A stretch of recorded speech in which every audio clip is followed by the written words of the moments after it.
AIIMS hospital, south Delhi. Report Kiran Singh Tanwar, Kinni times.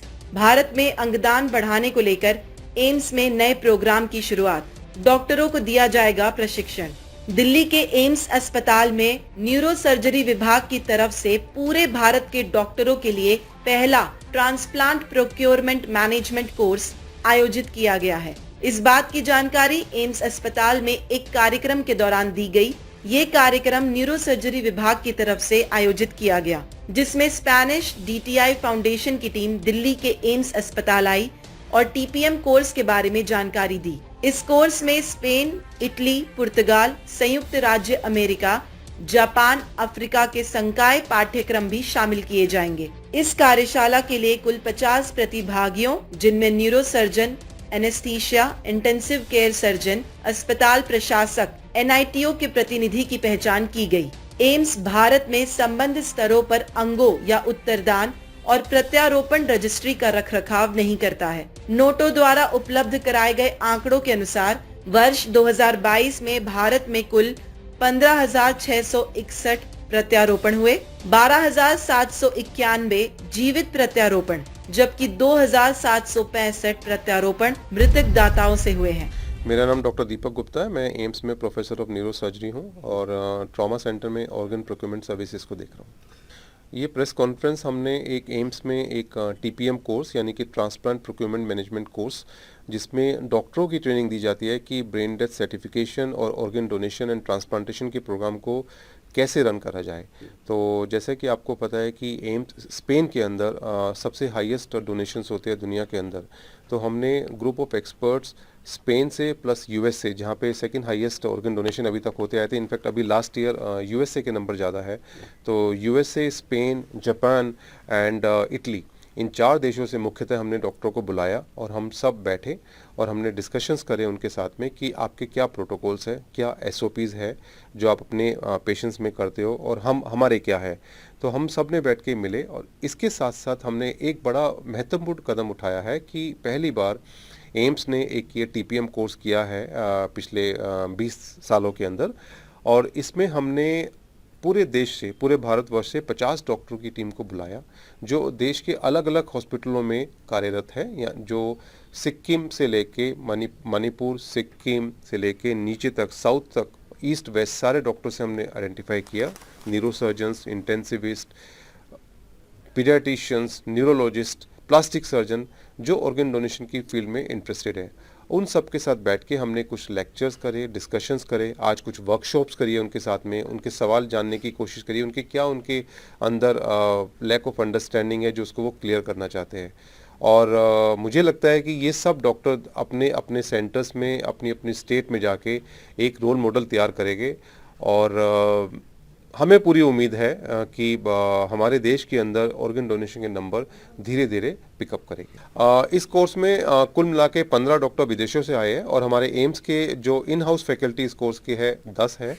सो कुल मिला के 25 डॉक्टरों की टीमों ने यहाँ पे भाग लिया है। पूरे भारत में डॉक्टरों के प्रशिक्षण के लिए कार्यशाला के साथ इस TPM मॉड्यूल को ले जाने की योजना है। इस कार्यशाला में कला और प्रदर्शनी में भारत में 6 साल की एक लड़की रोली प्रजापति की कहानी को प्रदर्शित किया, जिसे पिछले अप्रैल में एक गोली मारकर उसकी हत्या कर दी गई थी, जब वो नोएडा में अपने घर में सो रही थी। डॉक्टर गुप्ता और उनकी टीम से बात करने के बाद रोली के माता पिता, जिन्होंने अंगदान के बारे में कभी नहीं सुना था, उसके अंगदान करने के लिए तैयार हो गए थे। वहीं एम्स के न्यूरो सर्जरी विभाग के प्रोफेसर डॉक्टर दीपक गुप्ता ने बताया कि आज दिल्ली एम्स में एक नए कोर्स को शुरू करने को लेकर चर्चा की गई, जिसमें देश के अलग अलग और पूरी दुनिया भर के डॉक्टरों को एक ट्रेनिंग दी जाती है कि किस तरीके से हमें ऑर्गन डोनेशन प्रोग्राम को बढ़ाना है। इसमें डॉक्टरों को TPM मॉड्यूल के तहत प्रशिक्षण किया जाएगा, कार्यशाला के बारे में जानकारी दी जाएगी और इस योजना को आगे ले जाने की चर्चा की गई है। इस दौरान डॉक्टर दीपक गुप्ता ने बताया कि सबसे ज्यादा दान स्पेन में होता है,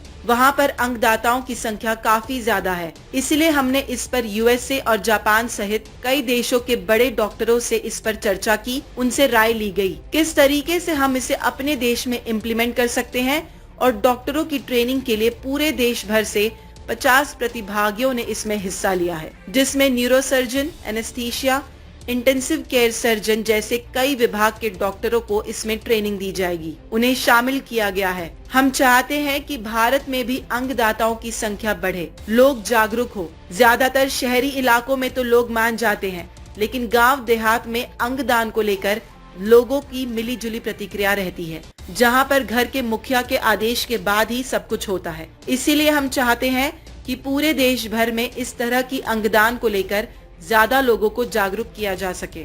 एम्स न्यूरोसर्जन विभाग के प्रोफेसर डॉक्टर दीपक गुप्ता ने बताया कि पिछले साल भारत में 904 ब्रेन डेड डोनर थे। भारत ने प्रत्यारोपण करने की अपनी क्षमता को और आगे बढ़ाया है, लेकिन वर्तमान में अधिकांश अंग जीवित दाताओं से ही मिल रहे हैं। उन्होंने बताया कि मस्तिष्क मृत रोगियों से सफल प्रत्यारोपण करने के लिए अंगों को स्वस्थ रखने के सभी प्रयास करते हुए भारत में मस्तिष्क मृत्यु प्रमाण समय के अंदर बद्ध तरीके से बढ़ाने के लिए बहुत काम करे जाने की आवश्यकता है। इस तरह के पेशावर पाठ्यक्रम हमारे देश के लिए समय की मांग है, जबकि जागरूकता गतिविधियां साथ साथ हो रही हैं और हमें ज्यादा से ज्यादा लोगों को अंगदान करने के लिए प्रेरित करना चाहिए, उन्हें जागरूक किया जाना चाहिए। इसी को लेकर आज हमने एम्स में इस कार्यक्रम को आयोजित किया था, जिसमें विदेशों के कई वरिष्ठ डॉक्टर शामिल हुए और उन्होंने पीपीएम मॉड्यूल के बारे में जानकारी दी और डॉक्टरों को समझाया। हमारी भी कोशिश है कि हम देश भर के डॉक्टरों को इसके बारे में बताएं और उन्हें प्रशिक्षित करें। Professor and head physical medicine and rehabilitation, यहाँ all India institute of medical sciences नई दिल्ली में कार्यरत हूँ। सर, क्या कहेंगे आज जो प्रेस कॉन्फ्रेंस में मिलेट के बारे में, किस तरीके के खान-पान होनी चाहिए? यूनाइटेड नेशंस ने 2023 वर्ष को इंटरनेशनल ईयर ऑफ मिलेट्स घोषित किया और ये घोषणा हुई थी भारत के प्रस्ताव के बाद। भारतवर्ष ने सन 2021 में यूनाइटेड नेशंस में एक प्रस्ताव रखा था, जिसको 74 देशों का समर्थन मिला और उसके बाद यूनाइटेड नेशंस ने इसका महत्व समझते हुए 2023 को डिक्लेयर किया as international year of millets और इसका प्रचार और प्रसार दुनिया भर में करने की कार्यक्रम बनने शुरू हो गए। 1 जनवरी 2023 से ये वर्ष शुरू है और 31 दिसंबर वर्ष के अंत तक चलेगा।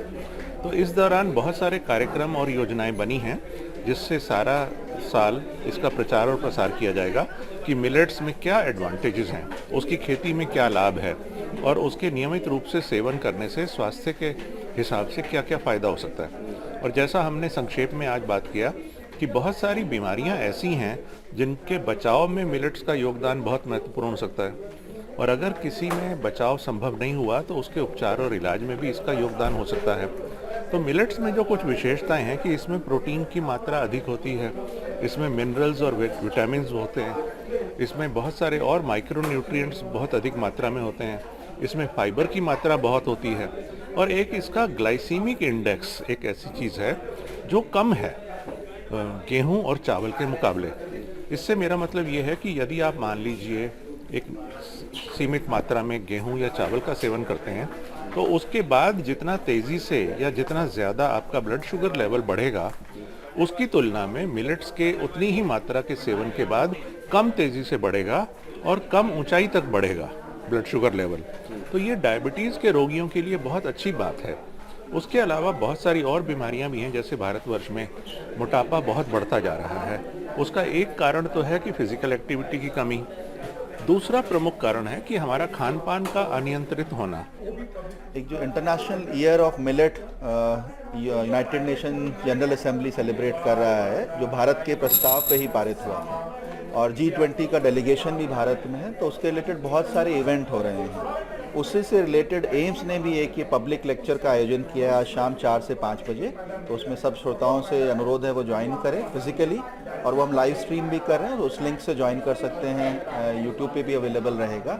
तो इसमें बेसिकली हम बताना चाह रहे हैं कि जो श्री अन्न करके जो है, जो मिलेट्स या जिसको मोटा अनाज या कोर्स ग्रेन बोलते हैं, उसके हेल्थ, न्यूट्रिशन, एग्रीकल्चर और एनवायरमेंटल बेनिफिट क्या होते हैं, क्यों आज के डेट में इस पे इतना ज़्यादा डिस्कशन हो रहा है, और इंडिविजुअली हम सब के लिए, समाज के लिए, हमारे किसान भाइयों के लिए और एनवायरनमेंट एज अ होल के लिए मिलेट क्यों इम्पोर्टेंट है और क्या उसकी खूबियाँ हैं।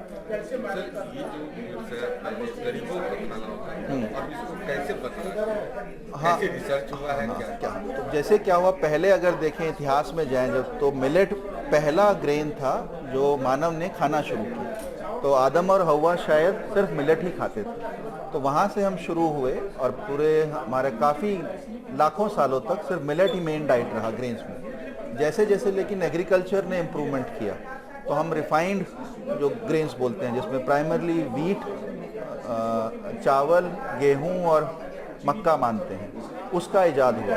तो उनका थोड़ा सा प्रचलन ज़्यादा हो गया क्योंकि वो उगाने आसान होते हैं और उनका बनाना आसान होता है। रोटियां बनाना आसान होता है, चावल का बनाना आसान होता है। तो एक उसके तहत एक प्रवचन चल गया कि अमीरों का खाना है, तो सिर्फ गरीबों ने कोर्स ग्रेन जो मोटा अनाज खाना शुरू किया। फिर धीरे धीरे पिछले 20-30 सालों में तो गरीबों के उससे भी ये गायब हो गया और सिर्फ जानवर खाते हैं इसे। लेकिन अगर दूसरी तरफ देखें तो पिछले 10-20 साल से एक ऑर्गेनिक फूड का फैड शुरू हुआ है, तो अमीर लोग भी अब सिर्फ मिलेट खा रहे हैं। तो अगर आज की डेट में अगर भारत में देखेंगे तो या तो जानवर मिलेट खाते थे या बहुत अमीर लोग मिलेट खाते थे। तमाम बड़ी खबरों के लिए बने रहिए किन्नी टाइम्स के साथ। वीडियो को लाइक करें, चैनल को सब्सक्राइब करना ना भूलें।